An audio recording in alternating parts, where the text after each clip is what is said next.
Good morning, chess fans all over the world. Welcome to Lansky's channel, and I am back to present to you another game by Wesley Saw, a game dubbed as Wesley Saw's Revenge. We call this Wesley Saw's Revenge because uh, Wesley Saw has another game against Varuzhan Akobian in last year's US Championship 2015, wherein he was forfeited because he wrote something on his score sheet to encourage himself.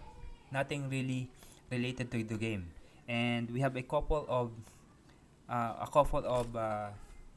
articles have already been written about that event. Before we go to the proper game, let's put this game in a proper perspective by providing a backgrounder of that game last year.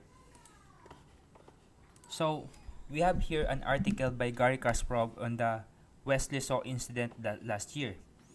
Uh, Gary, for Gary, that rule on which prevents you from writing anything in your score sheet is a rule invented by a bunch of idiots at FIDE.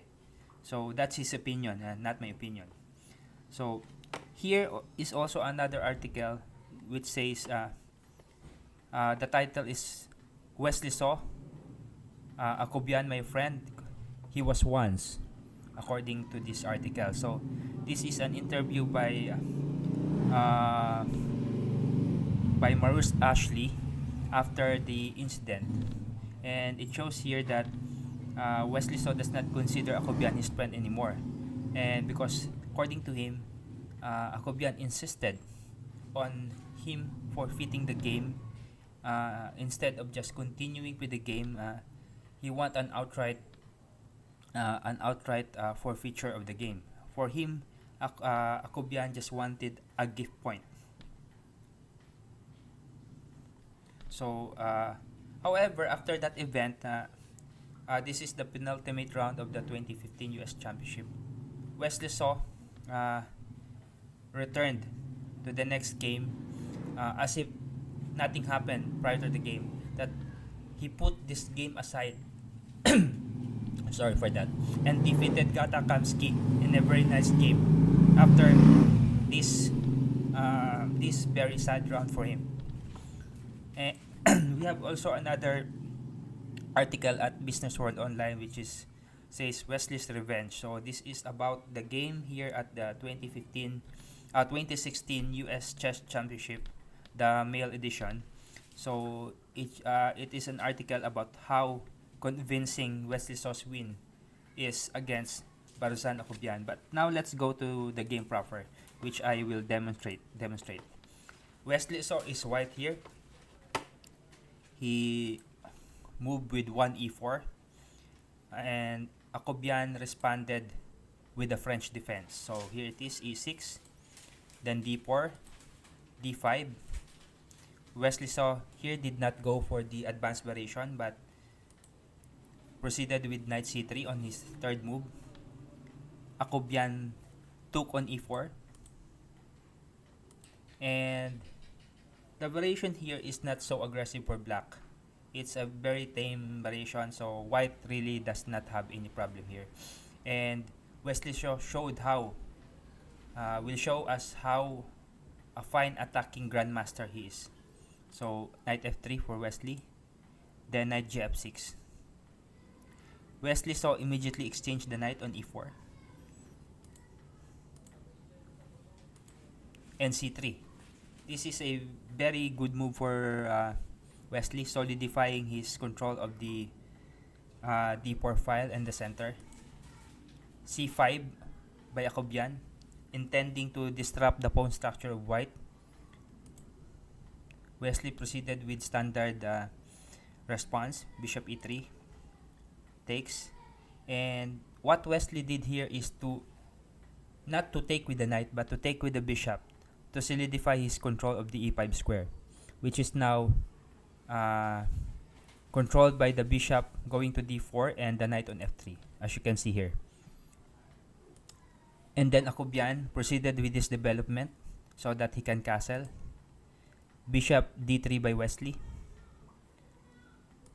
castling, and then Wesley proceeded with queen to c2.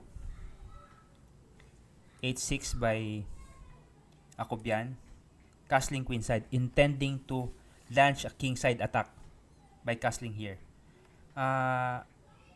If you can see the black's position, it seems solid. But the problem for black here is his undeveloped white squared bishop.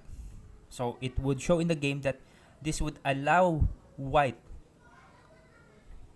to take control of the game while black is developing the white bishop, which will took black 2 moves. Queen to a5 here, threatening to take on a2. So Wesley's king would go to now to b1. Rook to d8. Knight e5. So as you can see here, Wesley now is in control of e5 and is pointing his knight, or the knight is threatening to take on f7, which is a unprotected square, only protected by the king. So it's not so much protected, because when you protect something with the king, it's not a good thing in chess. So what would Akobian do here? So this is what I'm saying. Bishop d7 by Akobian. This undeveloped bishop wastes a lot of move for him. Queen e2 by Wesley. This is a novelty at the time this game is played. It prevents bishop b5. So we have bishop c6 here. Black seems solid, but most of white's forces is pointed to get to the king side. So that's the problem for black. Rook h2 e1 by Wesley saw. So here, bishop d5, it seems a good move. But actually, it's not. It would only become a good move if Wesley responds with b3, because it weakens the protective pawn structure of the white king. But Wesley did not do that. Wesley has other intentions. c4. So maybe Akobian was thinking that if Wesley goes to c4, he would take on g2, and the bishop on d4 is unprotected. However, Wesley has a in-between move here after white takes on g2, and taking on g2 opens up the g file for the rook, for the white rook later. So the in-between move is bishop c3, removing the threatened bishop on d4. So that's the fine thing with bishop c3. It threatens the queen at the same time and removes the threat on the d4 square, on the d4 bishop a while ago, coming from the rook on d8. So queen to b6 for Akobian. Rook to g1. This is what I'm talking about. The rook is now in position to attack the g7 square.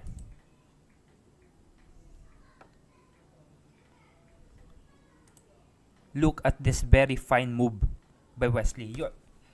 When I first look at this position, I'm thinking that it's impossible for Wesley to take on f7, because after king takes x7 by Akobian, by black, the e6 square is protected. But after taking on f7, Wesley has a surprise installed for Akobian, which most of us would not expect. Look at this move. Wesley removes all the cover for the black king by sacrificing his rook on g7. Rook g7 check. Black king would now be forced to take on g7, and queen takes e6 with the threat on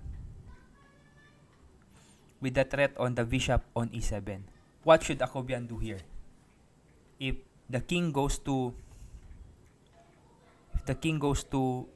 f8 to protect the e7 bishop, Wesley would take on f6, threatening mate. Bishop takes the knight on f6, threatening mate. If the bishop takes on f6, queen takes f6 check, and if the king goes to e8, bishop g6 check, mate. And the king cannot go to any part of the d7 because the rook is now controlling the d file after the bishop goes to g6.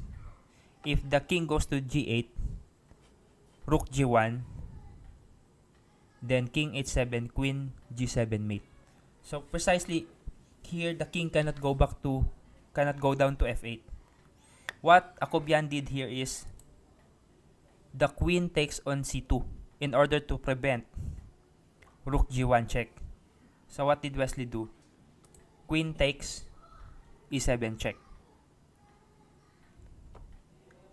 The king cannot go to h8 because bishop takes f6 check with a check.